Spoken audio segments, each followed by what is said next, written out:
Just jobs? Just skills. Just transition? Just Europe. This is Just Europe, a podcast series that takes a closer look at the challenges we face on the path to a fair and inclusive Europe that strives to leave no one behind as we decarbonise, modernise and digitise our economies. Just Europe focuses on how research, innovation and evidence-based policy making can help Europeans benefit from the opportunities of this transformation, whether through education and training, managing change together, or regenerating disadvantaged communities and regions. The series is also looking to identify new ideas and research needs to support people, strengthen Europe's social model, and ensure a just transition for all.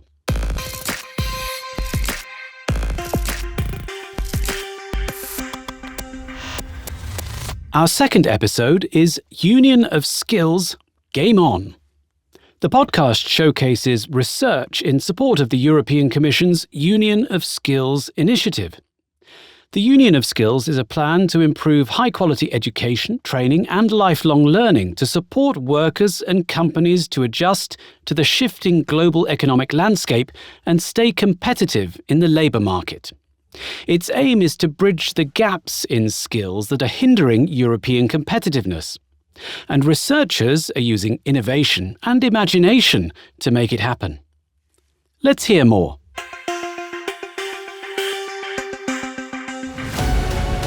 Four, 3, 2, 1, and so it begins. So, it begins indeed. Using video games to train your soft skills is becoming a reality. At least that's the idea here, as Afonso Eruju from All Digital, one of MEGASKILls partners, explains. The way we're doing this, we're building an AI platform which will be able to assess, evaluate, and potentially certify soft skills. The researchers identified 4 soft skills relevant to the actual labour market: complex problem solving, critical thinking, time management, and the last one, adaptability and flexibility. And they matched specific video games already available to the general public, to each soft skill. But how does it work? What happens inside the brain? Sergio Ayosa, psychologist and researcher in this field, has the answer. The best example to understand what's happening here is to think in a gym. When you are going to prepare yourself physically, you go to a gym. And if you want to improve a specific muscle, you are doing a specific exercise. This is the same.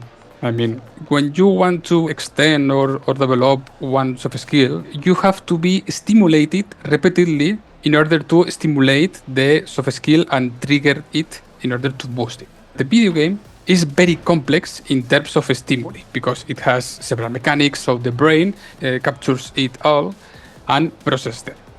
Work is still ongoing in the MEGASKILLS Project. Tests have been made with target groups, including migrants, managers, unemployed people and students over 18. Afonso explains the process. The MEGASKILLS platform takes information when the participants play, information about your data, about your games. And this information is then used to create a profile, to generate a report of some sort of how you evolved, what you did in each game, and how you evolved in terms of skills development. Afonso and his team did a demo at the European Social Forum that took place in Brussels a few weeks back. And the least we can say is that it didn't leave anyone indifferent. I'm not a real gamer myself, but once you got into it, when you get a hang of it, it was surprisingly interesting. It's very creative, very out-of-the-box thinking how to get new soft skills. I thought it was really interesting. It was more violent than I expected it to be, so it was funny to see that you can gain and soft skills but still play like an actual stereotypical video game. It's one silo, and I think there's so many more options. I don't think from one game or playing the same game every day over and over again you'll have a complete new soft skill set, but I do think it can help. Indeed, researchers are convinced that gaming can help regardless of gender or age. Male and female brains learn soft skills the same way. However, while young people are digital natives, using gaming to hone skills may not come so naturally to older people. Our target groups that are above 40, let's say, it's true that we've realized that they have had some difficulties in interacting with the platform itself. What happens is that people that are not used to digital world will have to go through a habituation process in which they learn to use the digital world. And for those who are not sold on the concept, like Argirios, I've banned all gaming for my children. I thought it's bad for cognitive skills. It doesn't let them, have enough time for other things. Sergio has a word of advice. Video games are here to stay, so we can't ignore the best entertainment tool in this era. So we have to turn the video game into our ally. The MEGASKILLS platform should be all set by the end of the year, but already the initial findings of the researchers are very promising, according to Afonso. After 15 hours playing these games, you will see an increase on average, according to our first pilots, of 10 to 20% improvement in each skill, which is a good result.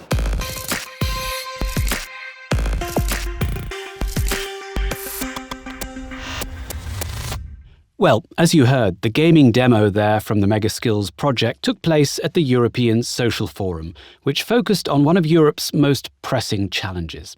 How can people develop the skills needed to build a strong society and thriving economy in times of rapid change? The forum focused on young people in particular. And the European Commission's Executive Vice President for Social Rights and Skills, Quality Jobs and Preparedness, Roxana Minzatu, held a dialogue with an audience of young people. The purpose was to unpack the labour market challenges facing young people today and discuss how the European Union can help and is helping.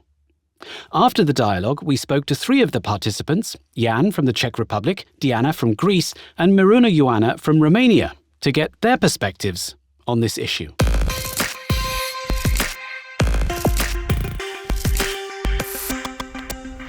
Jan, first to you. Tell me a bit about yourself and where you are in life.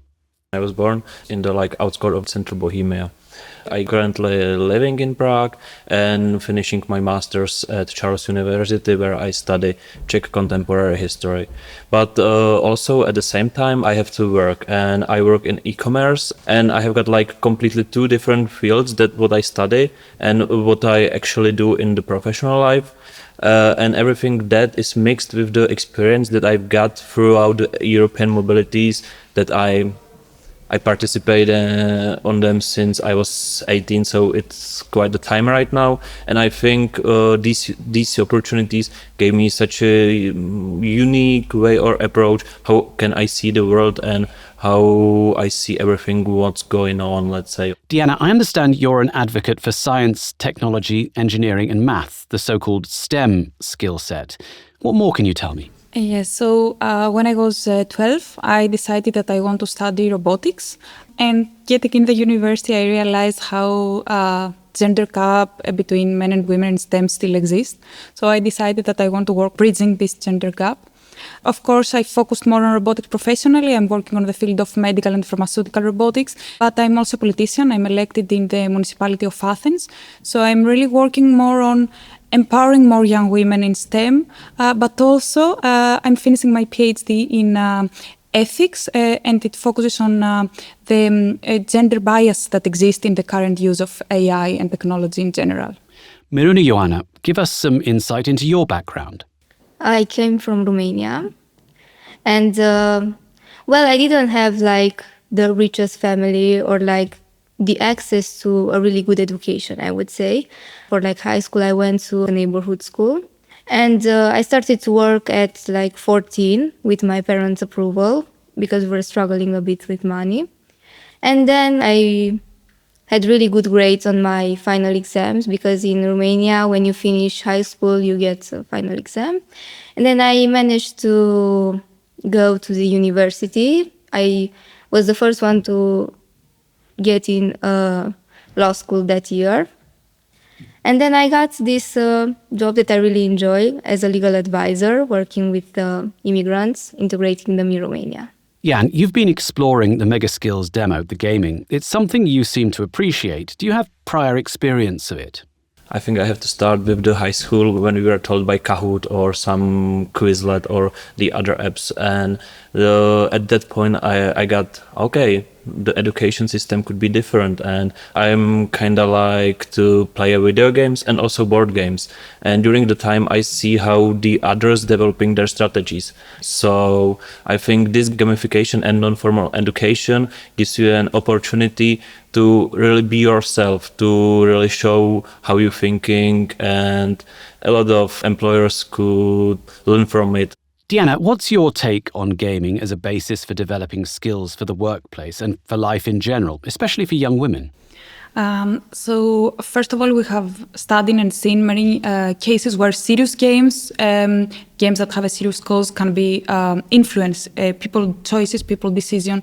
So I really believe that through games, maybe women can be exposed to what STEM careers look like, how they can influence other people's lives through that. So in many publications, it has been said that women want to see a social impact on what they're doing, and this we can achieve it through gamification, because we can show that there is a path, and also we can help women understand that they're capable enough to work on the STEM field. So if through a game, which is something enjoyable, they learn how to code, let's say, or they learn how to solve a mathematical problem, then maybe this is the intuition they need to start saying, yes, why not? Maybe I can do that.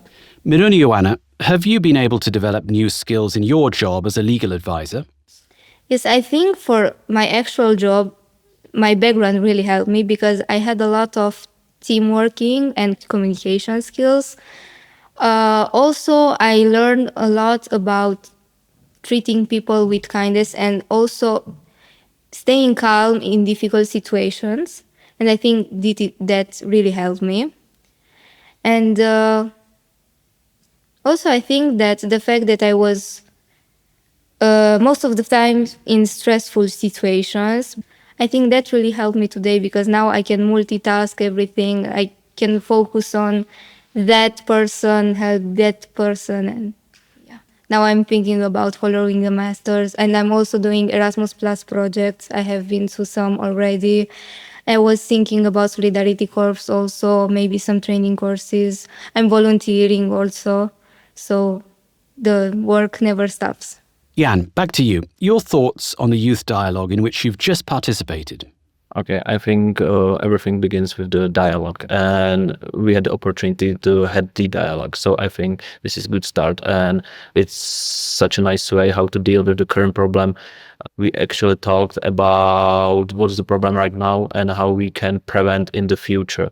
These dialogues are so crucial for make the life easier, to make opportunities for everyone, let's say, be more inclusive. Diana, how did you feel coming out of the discussion with Commissioner Mintsatu? This event means for me also inspiration, because except of speaking about the issue, speaking about your concerns, or representing your generation, you always have the chance to meet other young people that really trying to bring a change back in their communities. And because sometimes young people facing lack of trust, let's say, because they're still young, they still have so much to learn. So for me, taking that much inspiration for other young people that are trying to change things, it's really important, and it's really important also to gather them all together so that they can share their experience. Finally, Maynooth Ioana, you heard the Commissioner, who's like you, a woman from Romania. How would you sum up the situation for young people in your country? Well, if we are to talk about Romania, it's really different, because some parts are really, really poor, and some parts are medium or richer, like everywhere, I would say. But I think that depends a lot of our education. And I think these days we are facing the struggles that we are finishing a university, and the employers don't take us seriously, don't respect us usually. They don't want to give us the wage that we should be getting.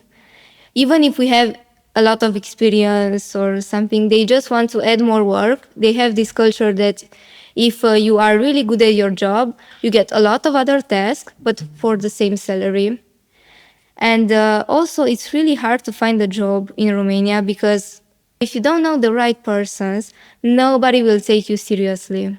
And you can just apply for the jobs, and nobody will just take you into consideration.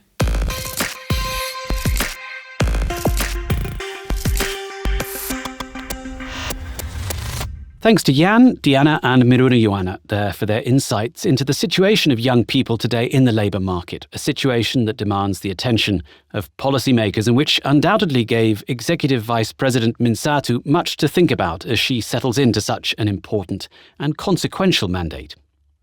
Now, skills are important, but so too is the right environment in which those skills can flourish. And our next guest has an inspirational story to tell from her own life. Professor Katriona O'Sullivan lectures in digital skills at the Assisting Living and Learning Institute in Maynooth University in Ireland. And having heard from our three younger guests about how they started off in life, I put the same question to Katriona. I actually come from a really poor background. I grew up really poor in the middle of England, two drug addict parents. My experience in education was varied. To be honest, I left school thinking that I wasn't very bright. And the majority of that lesson came from teachers and educators who didn't really understand what disadvantage looks like in the classroom. So I left school, I was 15, I was pregnant, no exams, and I was homeless. So I really had a really tough life. But I'm really lucky that I moved to Ireland. And in Ireland, 20 odd years ago, there was so many great policies and practices around trying to empower disadvantaged people to engage with education. And how did you fit into that? So there was adult education, there was social and community education, there was childcare supports, there was funding. And so through a load of different experiences, I found myself in a widening participation programme in Trinity College Dublin, the big posh university that only rich kids go to. There's me, who has a drug addict family, who's been arrested, is a lone parent, completely welfare dependent. But what I discovered was when the conditions are correct, when everything else is made equal, when I had secure housing and I had support and mental health support and childcare support and someone to tell me I was great, I discovered the greatest lesson of my life. I'm not a stupid girl. I'm actually extremely intelligent, and I smashed it in university. You did indeed. You went on to do a PhD and now you're a professor. But above and beyond the academic learning, what were the life lessons that you learned and which have brought you to today? Education taught me a lot of things. It taught me how unequal society is. All of my life, I thought it was my fault. I thought I'd failed, and we'd all failed. All of my community had failed because we were lazy and we didn't work hard enough and we didn't do enough. And then education gave me criticality and allowed me to see that actually the world is really unequal. And I had a decision to make. I either use my privilege to try to make it fairer, or I just accrue all the benefits like most of the privileged people do, are educated and continue on reproducing inequality. I decided I was going to do something. So what I've done, I suppose, with my own education is try to use my intelligence, use my research skills, use my force, my will, my skills that come from poverty to try and make things a little bit fairer. So now I'm an advocate. I run programs on trying to ensure everybody gets equal opportunity and that we, change things policy-wise to make sure that the best talent is getting the best opportunity.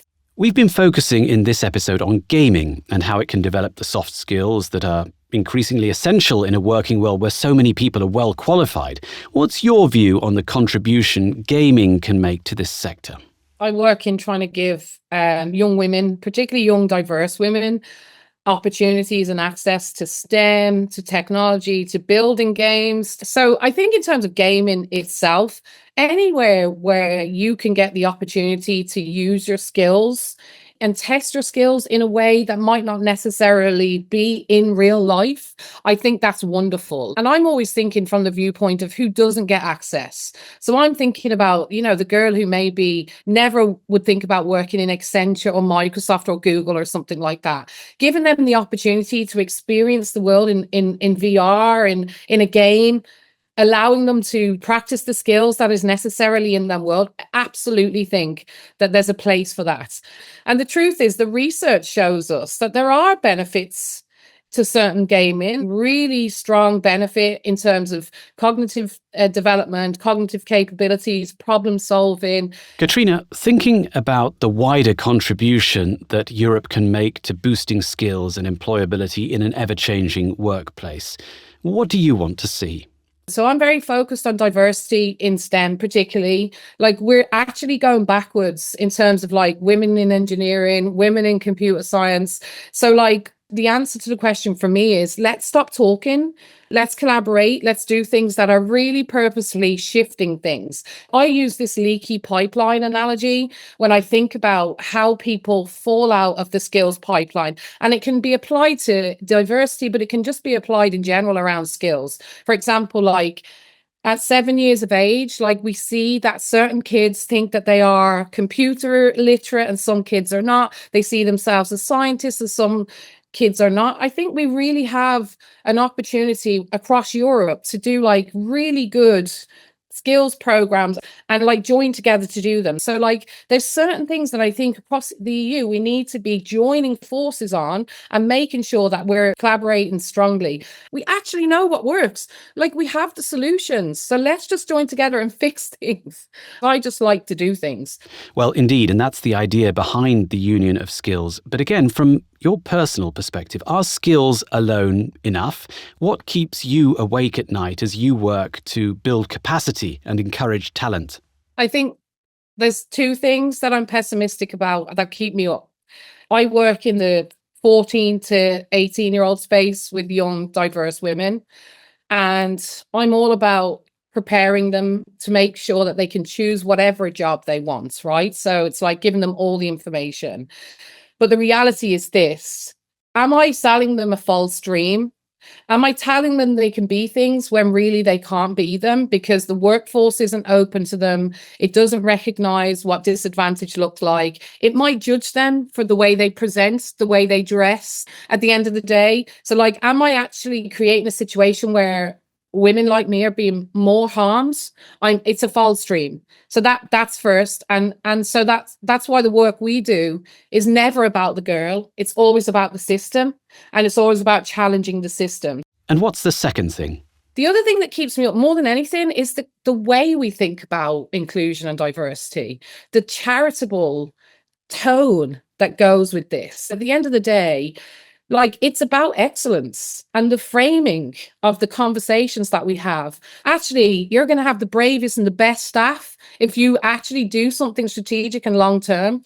That really keeps me up at night. It's like, how do we reframe this conversation? And it applies to skills as well, you know, older adults and, you know, lone parents and whoever's not getting an opportunity. But that keeps me up at night, the charitable mindset and the idea that this is stuff that needs to be done on the outside rather than being the core piece of excellence and driving innovation. All research shows us that diverse skills bring better profit, better productivity, and better happiness within a workforce.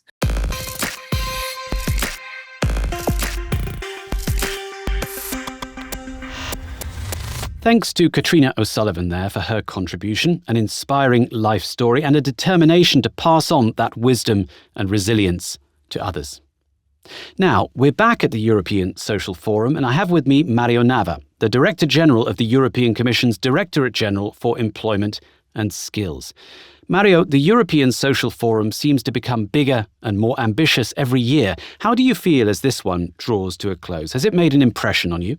I think it's a fantastic impression. The forum is a great investment of money, energy, people, time, preparation, and so on and on. And I must say, after 2 days here, it has really paid off. And it confirms the rule. You know, if you invest a lot and well, then you get back a lot. You heard our discussion earlier with our 3 youth delegates in the youth dialogue that you were also present at. What really struck you about how they interacted with Executive Vice President Minsatu? I would say the most important thing you take out of that is the energy of the young people. What do they want? What do they care about? It was quite interesting. We started a discussion on several topics, and naturally it all converged on artificial intelligence. And most of them basically said, artificial intelligence is here to stay. It's here to become bigger and bigger. The only thing we need to know is if we need to be protected or not from it. They were quite open actually to some sort of protection, some sort of regulation. So overall, I would say really an interesting conversation. But what I really liked was the energy of the young people. They truly engaged with the executive vice president, and she was, of course, fantastic. She engaged with them. So I think an excellent experiment. Overall, this edition of the European Social Forum has been focusing on the launch of the Union of Skills, and this is an EU plan that aims to deliver higher levels of basic and advanced skills and to provide opportunities for people to regularly update and learn new skills. So just take us through its core elements. There are 4 big things that we have proposed. One is basic skills, and that's obvious. If you don't have the basic skills, the tough one, mathematics, biology, physics, literature, and the sort of things that you learn when you are young is then difficult to upskill and reskill. Also, this message came out very, very clearly from the youth policy dialogue. Then the second point is upskilling and reskilling. And there, of course, we have many initiatives, both public sector and private sector. Then the third point is on the circulation of skills. Let's not forget this is a European market of skills that we are trying to create. So circulation of skills, both on the side of skill portability and on the side, of course, of skill recognition. And then the fourth what is the talent attractions. Talent attractions both from outside Europe, obviously. There are many people outside Europe who would be interested to come and work in Europe. But also in Europe, we have many talents who are not used in this moment. How much of this skills strategy focuses on technology? And is technology a universally accessible platform for skills development, in your view? Well, I think there is certainly a generational issue. I mean, let's say digitalization entered in the life of everybody about 10, 15 years ago with the smartphones. That was the first channel to bring digitalization. At the very beginning was only for some sectors. Then it went, to the financial sectors, were among the first to go into digitalization, then travels, then tourism, then other things. So I believe we are still in some transition. So, and it's clear that people who maybe are already out of work because they are retired or whatever, it's clear that they have less opportunities and an incentive to enter the digitalization sector. Having said that, what is very important is that the young people understand the digital, understand how it works. They have the basis for it. So I go back to what I said, basic skills, mathematics and logic. And I think we need really to continue investing on digitalization, because once the initial step is made, the digitalization is very inclusive because it allows many people to participate. That would suggest that inclusion, wider participation, is one of the key goals of the Union of Skills. I think inclusion is certainly something that we need to have in mind for whatever change in the labor market. For example, the introduction of robotics. Take any big shipping company. Before, for a shipping company, you needed bulky men moving packets from here to there. Now you need a person who can push a button for a robot to take the things from here to there. So any change in the modalities of the labor market needs to have inclusion in mind, because it means enlarging the number of people who could potentially come and contribute to that job. And that's what we need to do. In the very tight labor market situation where we are, it's clear that we need to look at other categories, maybe people who have some sort of disability that could be overcome with digitalization or artificial intelligence, or people that were working part-time and if the job becomes easier, they may decide to work full-time, and so on and on. So I think any change in methodology needs to pose the question, will this facilitate the participation of more people, yes or no? But that need to create working opportunities for more and more people is not simply altruistic, is it? There's a more fundamental reason behind this element of the Union of Skills. Well, I would say in the current labor market situation, the biggest obstacle is really the number of people. We don't have enough people. The demography in Europe is a demography whereby the biggest cohort now are the 55 plus. And that means that in 20 years, the biggest cohort will be the 75 plus. And given that we don't have enough 25 plus people who make kids, we will not have in 20 years many 20 years old people. So I think we need to be aware of this very important demographic challenge. And the work on skills can help a bit in the labor market. The work on artificial intelligence can also help a bit in the labor market.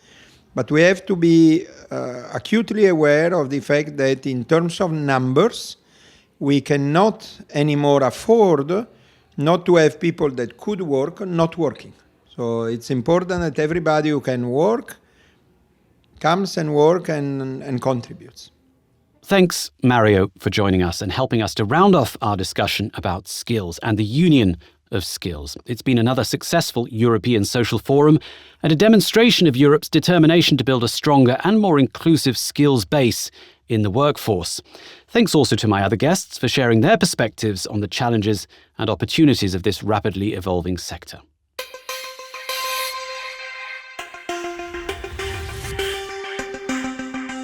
That's all for this second edition of Just Europe. Join us again soon for the third episode, which focuses on sustainable lifestyles. We look forward to your company then. Just Europe.